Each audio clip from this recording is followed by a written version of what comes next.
Welcome to the Teacher's Toolkit for Literacy, the free podcast for motivated teachers and school leaders who want to inspire their students and school community in literacy learning. Make sure you subscribe to the show on your favourite podcast player, and for more amazing literacy resources, check out the show notes provided with every episode. Hi, I'm Sharon, and I'm the host of a Teacher's Toolkit for Literacy. In every Toolkit episode, we bring you specific resources, tools, strategies, tips, techniques to help you in your job as a teacher of literacy.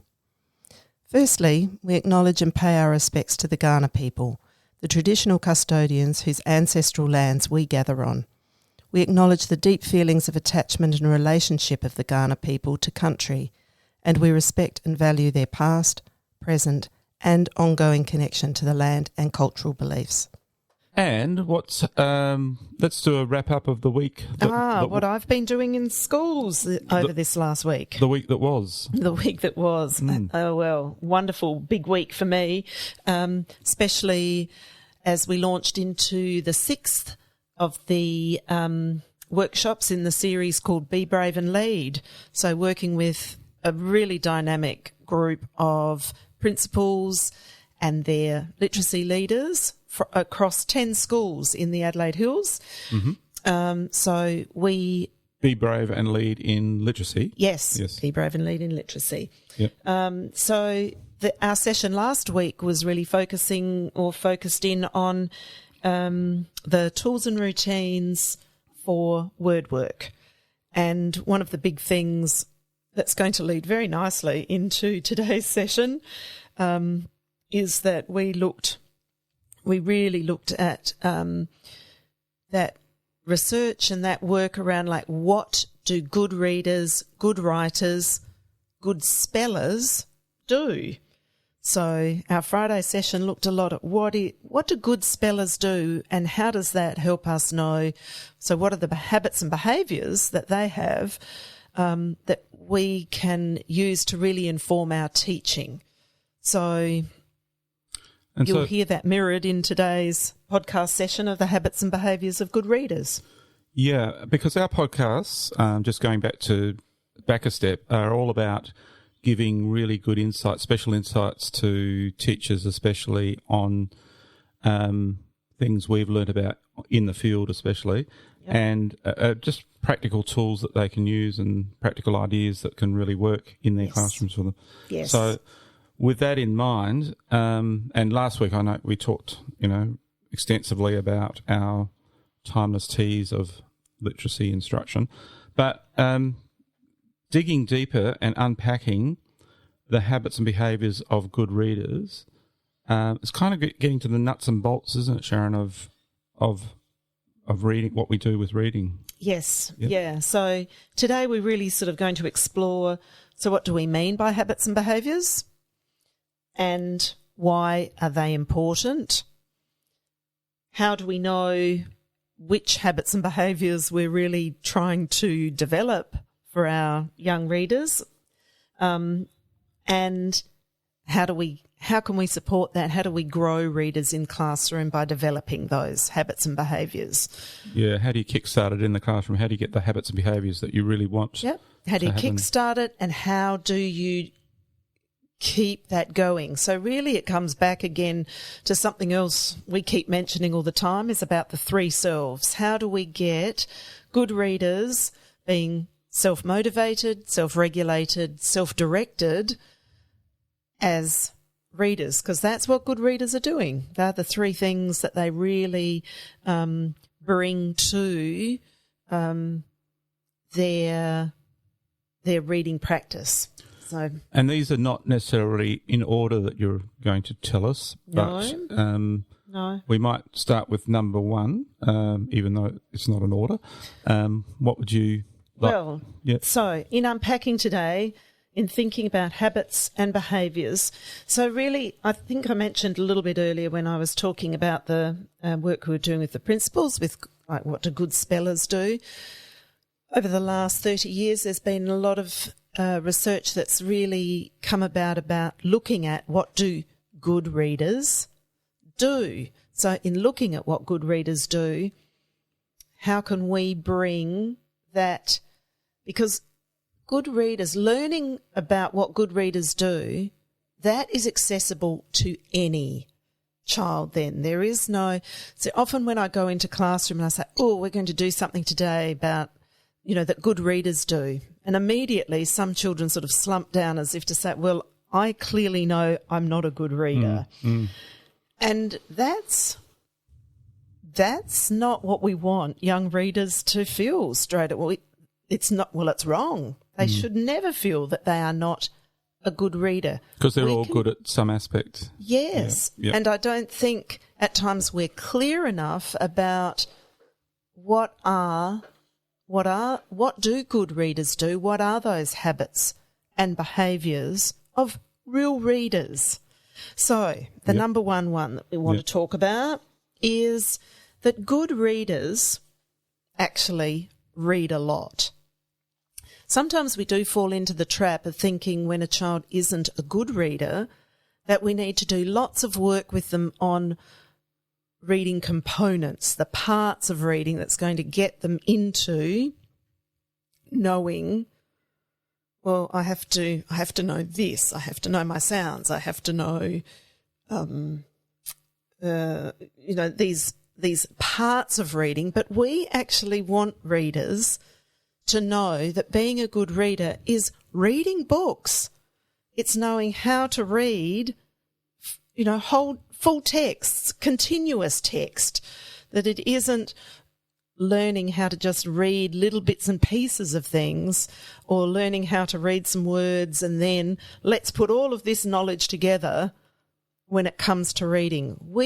So good readers are reading continuous text and they're choosing that text. They are choosing texts that are right for them, that allow them to read with understanding, allow them to read accurately and with fluency. So even if they're starting off as a reader, how can they access that reading as a beginning reader? So as a beginning reader, well, then we're really moving into number 2. Oh, okay. We'll come to that in a minute. Which doesn't mean that that's not important. No. But early readers, well, let's go there anyway. All right. Because how do early, we know, all of us can relate to that. So what did we do before we could read for ourselves? We had people read to us. And by people reading to us and us looking along, then we would grab those books and we would do the work of the reader that we knew because it was familiar to us. We might say, we pretend read, or we read because we used our memory to reread that, or we told the story using that text because we knew it well. There were parts that were repeated and we could say those. We learnt to do things like matching. Well, this is a word. We're learning how reading works by using books to do that. We're not using books to do that. So 3 little kittens that lost their mittens, I remember how that book taught me to be a reader. And Margaret Meek, all her work around how texts teach is really important for us to understand about. It's books that help us to become the reader. So whilst we are being able to use the behaviours of a reader, that's what we need. But those behaviours exist within books. We apply those to books. When we're just applying that to a list of words or we're applying that to something that has no meaning, then we've missed the mark on the reading behaviours that we need.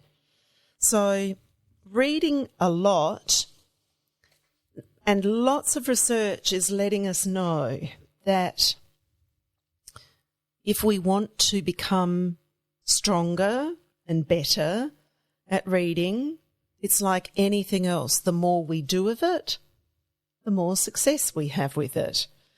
So a reading habit is simply, and that's a habit we want to develop, that we choose to read, that we see that reading is something that brings us, that we can do it, brings us such joy, brings us, builds our world of information and understanding. So lots of practice, lots of access to books, because without access, how can we practice? And also just right books. So just right books. So that's what I've said already. They're books that we can read accurately, we can read with understanding, and we can read with fluency. So just right books means we're not just, as I said, it's books that it needs to be those things. We're not just, casting our eyes over something and not being able to understand it. What makes something right is if we can be accurate, understand, and have fluency to read that. That's the behaviour of a good reader. And every child in your class has an entry point with those just right books too. Well, when I have a book where I can have that reading success, then I'm allowed to use the behaviours of good readers. Yep. So, yes, just right books are important, but I think sometimes we also need to just drill down to that next layer and say just right means I'm reading with understanding and accuracy and fluency. That, that's the goal of reading. Not what level that book is, but what I can bring to that book. And how do my young readers get there? Like we said, with lots of read aloud, there's entry points then. Right, I know that book. Now I've got an entry point into that book to read with some accuracy, understanding and fluency. And also as a young reader, using the sounds and using the meaning. Loads of, let's get back down to that one in a moment about the range of strategies that we're bringing with that. But importantly, we want to talk about how we want, so it's getting into a habit, first of all. Yeah, really important. Of reading. Really important to start that habit. Yes. As the initial phase. Yeah, because habit means that somebody has helped us, whether that's teacher, whether that's, as Aidan Chambers talks about, he refers to enabling adult. Someone in our lives is supporting us through that process of saying, let's find books that we can either read together or that you're going to read for yourself. So that book selection, that we get to talk about those books and that we get to do it for ourselves. So we need someone doing that guiding to develop, to have something that will develop a habit. Otherwise, if no one is saying that I'm going to get to be a better reader by reading, then we're missing a really big opportunity for developing the habit of reading. And sometimes those habits are formed at home and sometimes not. Well, and sometimes they're formed at school and sometimes not. Yeah. So as teachers, if a child isn't in the habit of reading, then we need to bring that to our classrooms. So building a habit means that we dedicate time, we give time. Yep. Every day. So as Allington would say, every child every day should have the opportunity to read something that they've chosen, that they can read with understanding and with fluency and with accuracy. So that's us saying, right, that's what good readers are doing. That's the habit we're trying to build. I think I've got it. I know. I'm just thinking, I think I'm saying things over and over again here. Well, that's and because people will be going, oh, my God, I think she said that already. I think it's my comprehension. That's why I'm asking not very good questions. They're good questions, Phil, because actually it is that habit piece is something that can easily be missed. You know, we can, and as teachers, we can hear ourselves saying too, they're not in the habit of doing it. As soon as we hear that, we go, okay, there's our job. There's our first job. Yep. Let's create a culture and an environment where we can build that habit for children. Yep. And then I want to move into this next one, because once, like, creating that habit isn't just about, okay, right, everybody just has to be doing this now, but there is, what comes with that is that we want to build the habit, but we're building the motivation to read. Is that number 2? The reason to read. Well, it's not really a number 2. All of these things are linked together. Okay. All right. These are, along with a habit, any of us who continue with habits know that we need to be motivated to continue it. So apply that to anything. I could apply that to dieting. You know, if I have to do this, how any habit that we're trying to establish, we need to feel motivated. Right. We need to have interest. We need to feel confident, and we need to be dedicated to it. So there are the pieces that as teachers we are building in that classroom community. We're trying to build that interest and confidence and dedication to that habit of reading. So how do we go about doing those sorts of things? So read aloud is a big part of that. Yeah, I would have guessed read aloud would be the one that can really inspire kids to love reading. Yes. Yeah. Yep. That motivation. Yep. Yes. Yep. Yeah. So by introducing children to a wide range of things. Now, these are the texts that they can't necessarily read for themselves. We talked about, for the habit, I need to be reading books that I can, that are just right for me. But our read alouds, they should be the books that we can't read for ourselves. So they're the ones that are going to open up all kinds of doors, different genres, different authors, different worlds of information, different concepts that we haven't come across. So read aloud is that big way to expand that world of reading, not just expand it, actually open the doors to more of it. Once again, and whenever I talk about, this is a long life here of, reading for me. But as a child in the 60s, not that I'm saying I'm in my 60s now, but growing up in the 60s, nearly there, growing up in the 60s, in Australia, sourcing books in a country town became a bit of a mission for my parents. I wanted to be reading. They knew that it was important, and they were forever chasing down books. And then in primary school, I can just about tell you every book that I was read aloud in primary school. That was the significance and the depth and the joy of that. So Charlotte's Web, Midnight, Secret Garden. We were read poetry every day. So in that way, teachers were showing me, as my parents were, why I would want to have the habit of reading, why I would want to buy into that.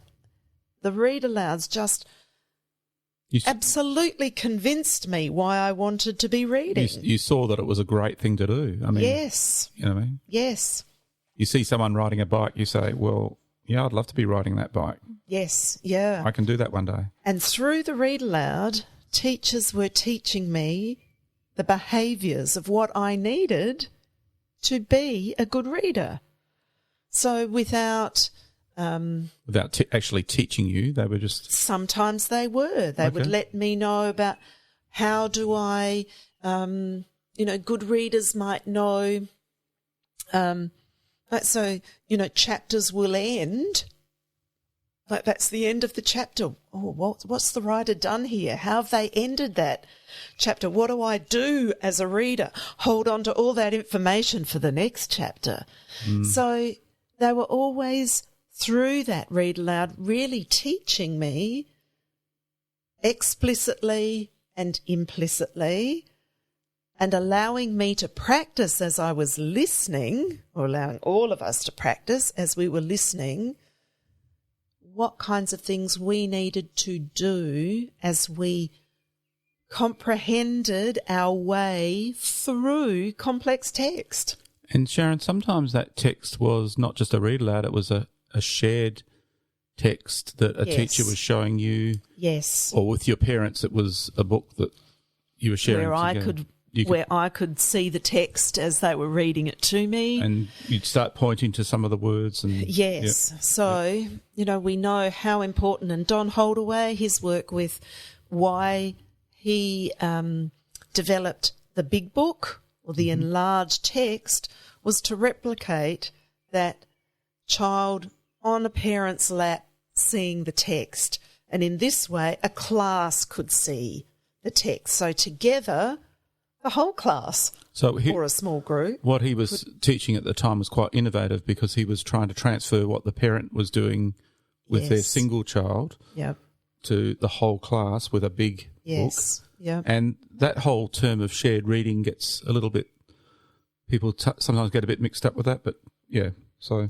Yes, but in large text, that shared text experience is what I tend to refer to it as, because I think that's less confusing, because shared reading, budding reading can sometimes be, not budding, buddy, sorry, reading, can sometimes be used synonymously.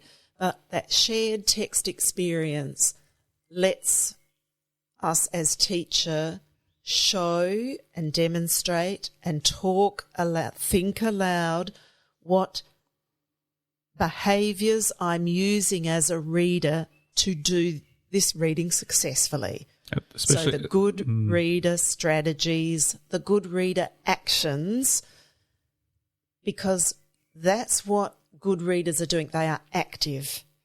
They're not just letting things happen to them and letting these words just go past their eyeballs. This is about being active, being an active thinker, being a questioner, picturing. And really here we can move into, what are those strategies that good readers are using? Because I was going to say the shared experience with the text let you look at a word or sentence or at a letter.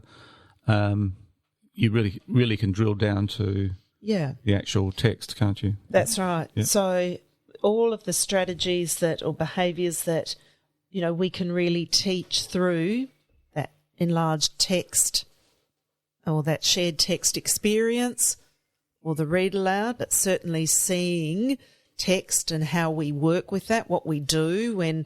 So strategies would include things like modelling word-solving strategies. So what do we do when we come to words that we don't know? What strategies?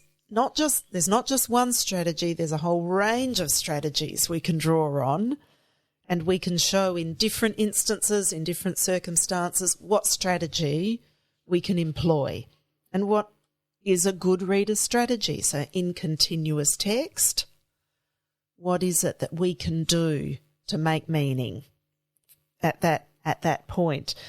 So I'm not going to go through all of the strategies that would be used because I think along the way in podcasts, we'll talk, drill down into these a bit more. Yeah. But we're really just sort of giving an overview of, so there'd be word-solving strategies. Yep. There are strategies to monitor our own reading, to say, did that sound right? Did that actually make sense, what I just said? Yep. And then we want to have strategies to fix up strategies, to correct those things so that we are being self-regulated, because that's what good readers are doing. They will self-regulate. We want some strategies for adjusting our fluency. So what are we doing with what do you reading? mean by that?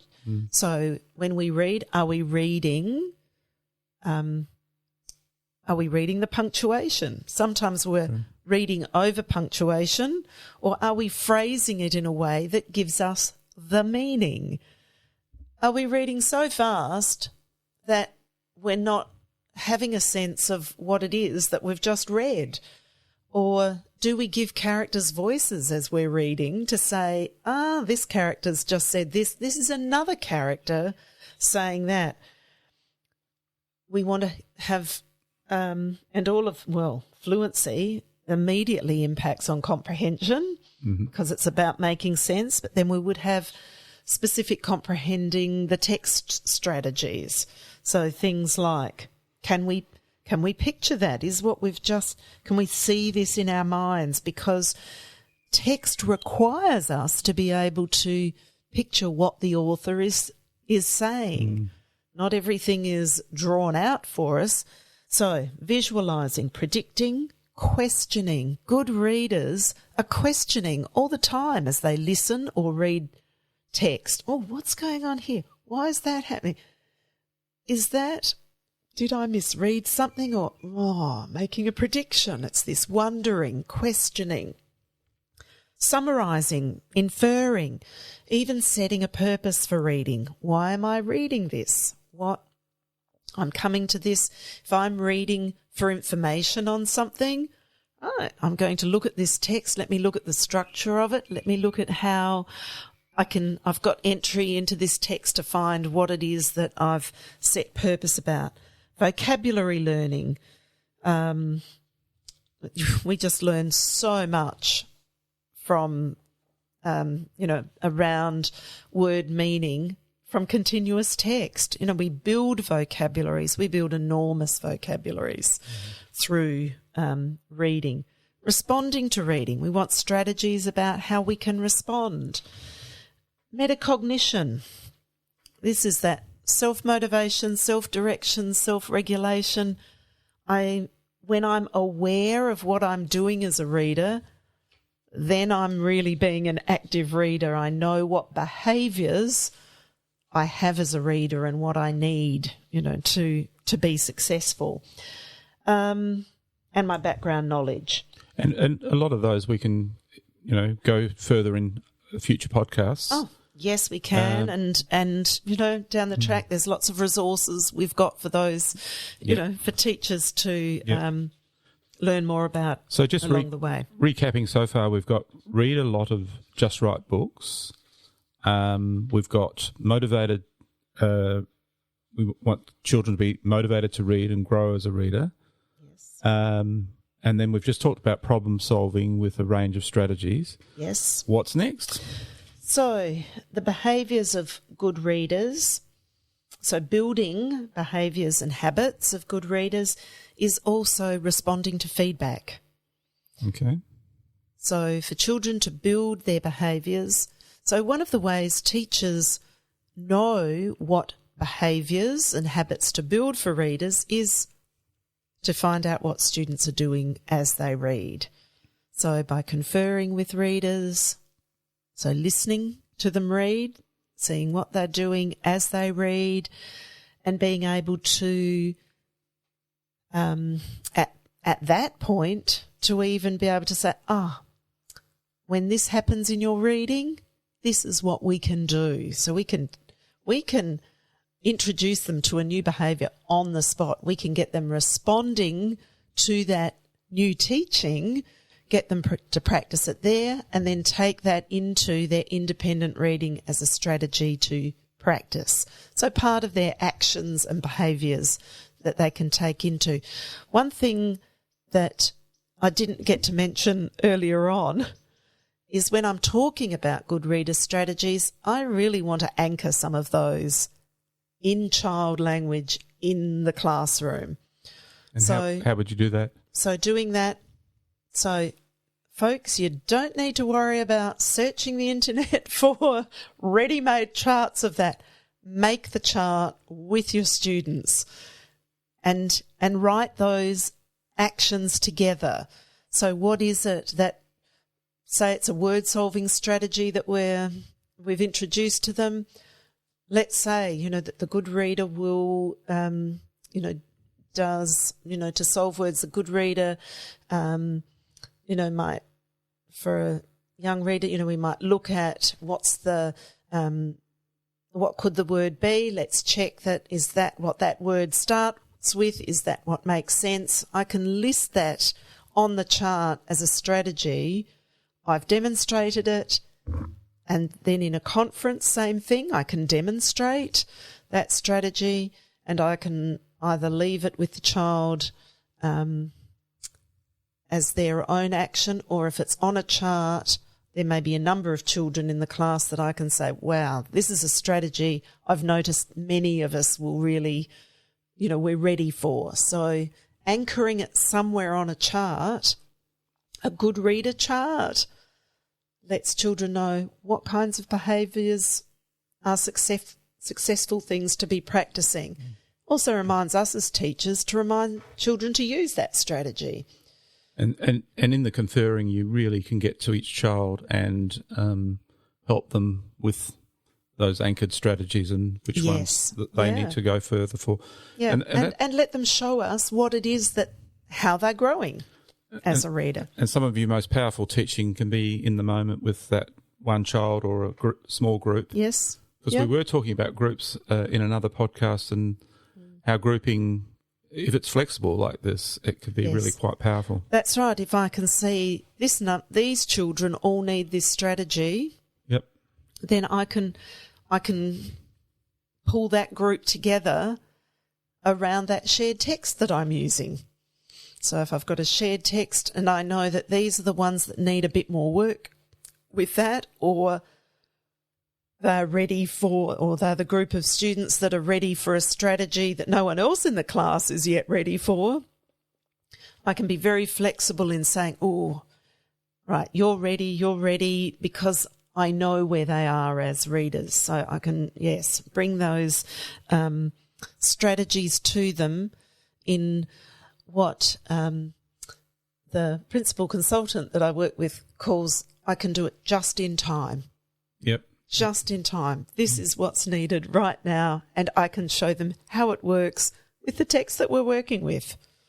So it's a very organic and seamless way of being able to keep building behaviours and letting them apply it with me as well as applying it for themselves.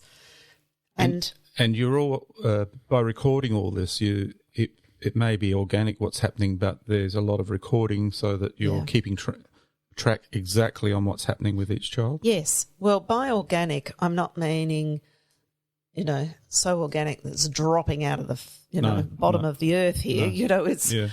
I'm clear about what kinds of behaviours I'm teaching for children to be successful at practising their reading. Yep. And then my recording will reflect that, but more importantly, children themselves will know what it is that they are doing as a reader, that they can clearly say that this is what I'm doing. I want them to be able to name the action.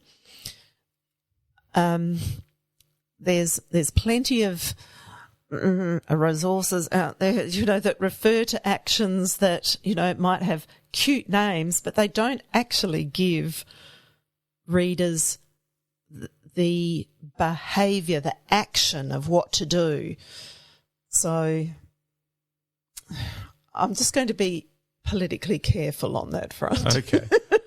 And I think we've got our last dot point, which is talking about their reading. Yes, because I don't want to just have children relying on me being the only one giving them, waiting for me to give them feedback and guidance around what next. I want them to be able to share with others what they're doing as readers.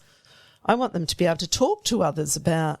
So today, Phil and I, we're paired up. I'm going to tell you, Phil, what I did in my reading today, what behaviours or what actions I used that helped me, helped me understand this part, or really helped me work out what was going on in this scene or in this event or in this set of circumstances. So that talking about reading is such an important part of, that is actually a good reader behaviour. Now, there is a good reason why book clubs are so popular, apart from all the extras that go with book clubs, like the wine and the cheese and whatever. Right. Reading is actually a very social thing. And, of course, if reading wasn't, there'd only ever be one, books would never get published. We want to read books that we want to engage in stories that authors write. Yep. We want to, and then we want to talk about that. There's books you've read that then I want to read them, Phil. And there's books that friends of mine have read that they recommend to me. It's no different in a class. We want children talking about the behaviours and strategies that they're using, but we also want them talking about the books that they're reading. Yep. Because that's the joy of reading. What have we learnt from this book? What have we discovered? Aidan Chambers talks about if we weren't going to talk about anything other than these 4 questions, these would be really good things to just talk about. What did I like about the book? Or what I read today? What didn't I like? What really, what upset me, or what made me sad about what a character did, or, let me have some emotion around, this story, not just I'm not just answering someone else's questions. I've got my opinion about these things. What puzzled me? So what was new and different for me in here that, the way a character behaved, why did that puzzle me? Because, I never knew someone might do that sort of thing, or I'm not clear why that character's acting that way. So what's puzzling? Because any good book is full of things that are going to make us wonder and be puzzled about it. And the other of the 4 questions he talks about is, what patterns am I noticing in this book? So what things might be reoccurring? What does a character keep doing? What's a pattern that we see? Or, is there, for older readers, is there some imagery that keeps reappearing? Where are the patterns? So these are big, interesting things for us. This is big thinking that we can be doing, and they're things that we can be talking about and sharing and wondering, and not just having sit in our own heads. E. Cummings, the author, said, how can we know what we think until we hear what we say? So that talking about what we're doing as a reader and what we're understanding as a reader, that's really getting to the heart of why we read. And a beginning tool for a teacher to use in this area, you like Turn and Tell. Oh, yes. Yep. Really easy one. Thanks, Phil, because I get way off track sometimes. That's why you're here, Mr. Co-host. Yes, Turn and Tell. At the end of an independent reading time where children are choosing and texts of their choice and that they can read. They just write books. Mm-hmm. A very easy at the end of reading is, so Phil and I, we're next to each other. Phil, you've got 60 seconds to turn and tell me about your reading today. So we're not engaged in a conversation at this point.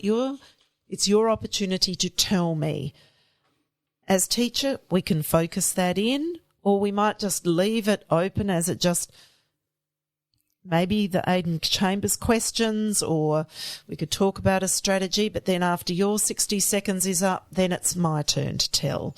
So my reading today, this is what so early on we might guide more, and then later on guide less on that. So that adds 2 minutes to our day, but that 60 seconds of being able to talk about really adds purpose, is a great habit to be building, and is a great, good behaviour that we're establishing. So some good tools there. And I think did you talk about it being a way of children comprehending by talking? Yes. Allington will talk about talk being the most underutilised comprehension strategy that we have available to us. So if I can build in times, some habitual times actually for talk, I'm really getting to, bring in a really strong strategy. Forgot my train of thought there. That's not unlike me. But yes, highly underutilised, cheap. It just takes, sometimes Year 7 teacher that I was working with pushed that out to 90 seconds per child. So now I've got 3 minutes in the day where I've made it a habit to turn and tell about my reading. So in summary, we've talked about developing the habits and behaviours of good readers, and it's something we don't need to spend a whole lot of money on for a program. It's something that we can, just by knowing what to do and also using our rich resource of our classroom library, we can get that all going on not a very big budget. That's right. Is that right? As long as we've got some time, we carve time to create the habit. Yep. And we support, as the enabling adult, we are bringing read aloud. Once again, just need one book for that. So if you're talking budgetary-wise, one book for that, and then bringing the behaviours and actions of readers to students through those real texts, through that shared text or read aloud. And all the time you're developing those 3 selves, the self-motivated, self-directed, self-regulated child, and we're trying to develop problem solvers in their reading. Thinkers and using a range of strategies. Yes. So I think that's sort of sums up what we've been talking about today. Anything else to add at the end there? There is just one other thing that we can say about when we're talking about good reader strategies and really thinking about how readers are using those strategies. Really interesting to note then, how do those play out for your students as writers? Right. So when we think about what we're doing as readers, we can translate a lot of that into writing. So, but that's another podcast, but it's worth noting. We get a lot of payback for those strategies in the writing. Fantastic. And our just wrapping up now with our 2 key questions as we're doing it on each podcast. Yes. A tool, Sharon. All right. This week's tool is completely related to what we've been talking about today, and I've already been alluding to it. But the teachers at Mount Barker South Primary School here in the hills have turned their learning intentions into good reader statements. So rather than, in fact, not just good reader statements, but good reader actions. So they've found that just by prefacing if they're thinking about what the learning intention is, so we can start that with children we will understand how, or we can, just by prefacing it with good reader, it turns it into an action. Good readers do this. Good readers do that. So it's been really powerful to see how just that, and that's going up onto the anchor charts. So they're keeping those building up on charts. So it stays up there for us to keep referencing. But it's ensuring that teachers are teaching good reader actions, teaching good reader behaviours. It's building a growth mindset because every child's got the entry point into it, and they're understanding that the action that they're taking is the action of a good reader. It's motivating, it's building habits, it's giving them practice, and it's really building interest in what they're doing as readers. So that's my tool for the week. And I should have said I should have asked a question, because all I said was, what's a tool? But our question was, what's a tool you've been using in the classrooms this week? Yes. Yeah. Well, that was my abbreviated question. Right. And lucky I knew what you meant. Yeah. Yep. My next question is, what's a tantalising text you've been using in a classroom? Oh, wow. Well, this is my pick of the week, is going to a fun little rhyming picture book text called Going to the Volcano, written by Andy Stanton and illustrated by Miguel Ordonez. I've chosen this one because it's what I would call a text for two voices or more. And so Phil and I are actually going to enjoy sharing this one with you today. We are going to be the two voices of the text. So that means Phil's taking the voice of Dwayne today. I'm taking the voice of Jane. So nowhere in the story does it say that this is Dwayne and Jane speaking, apart from the very first line. So I hope you have fun listening to this little story. Hope you might have fun reading this with your class. Great one, as I said, fun to read with your class. Great for kids to read with a partner. And it's actually a great model for writing your own going to somewhere. So in this one, it's going to the volcano. But just imagine, after you hear this one, where together you and your writers might go. So here we have Going to the Volcano. I like the little byline on the front cover. So funny, you'll erupt with laughter. Here we are. Okay, I'll start. Going off with Jano to look at the volcano. Going off with Jano to look at the volcano. Walking down the lano to look at the volcano. Walking down the lano to look at the volcano. Riding the Great Dano to look at the volcano. Riding the Great Dano to look at the volcano. Sitting on the traino to look at the volcano. Sitting on the traino to look at the volcano. Jumping on the plano to look at the volcano. Jumping on the plano to look at the volcano.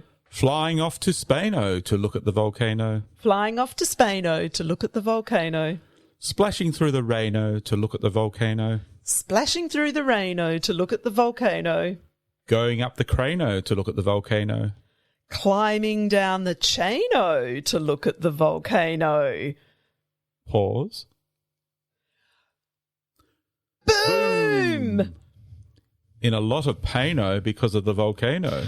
In a lot of paino because of the volcano. Never do it again-o. Stay off the volcano. Never do it again-o. Stay off the volcano. That's great. Love it. Yes. So that's what year level would you... Oh, I don't know if I'd put a year level on it. No. No.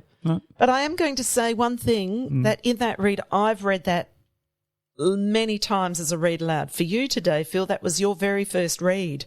It was. So listeners might even notice that my expression... was better. Was... Yeah. was different. Yes. than yours, because, of course, it's a perfect one for getting the expression going, looking at In fact, if I've how we tell. Come on, Mr. Drama, you would read it differently the next time, wouldn't you? If I'd had to repeat what you were saying, it would have been easier for me. I was the first to say it. Yes, Yeah. that's because you had to be Dwayne. Oh, okay. Dwayne-o. All right. Sharon. Okay. Well, I think we'll just wrap up now. And thanks, everyone, for joining in on this podcast. And I think next week we've got a very special guest. I won't say who it is, but a very special guest coming along to our next podcast. Mystery. Yes. But if you'd like to ask us any questions, go to our website, qlearning.com.au, and go to the contact section. We hope we're giving you lots of tools and ideas for your teaching of literacy from the Teacher's Toolkit for Literacy. And signing off. Yes. Looking forward to catching up again next week. Bye. Bye. Thanks for listening to the podcast. To make sure you don't miss any literacy learning tips and insights, please subscribe to our show on your favourite podcast player. At Q Learning, our literacy specialists draw on over 30 years of teaching and international consulting experience to deliver world-class learning solutions. We equip, empower and support teachers to become their authentic selves. To find out about upcoming webinars and about how Q can help you and your school, visit qlearning.com.au. And you can get even more amazing teaching resources right now at teachific.com.au. Stay tuned.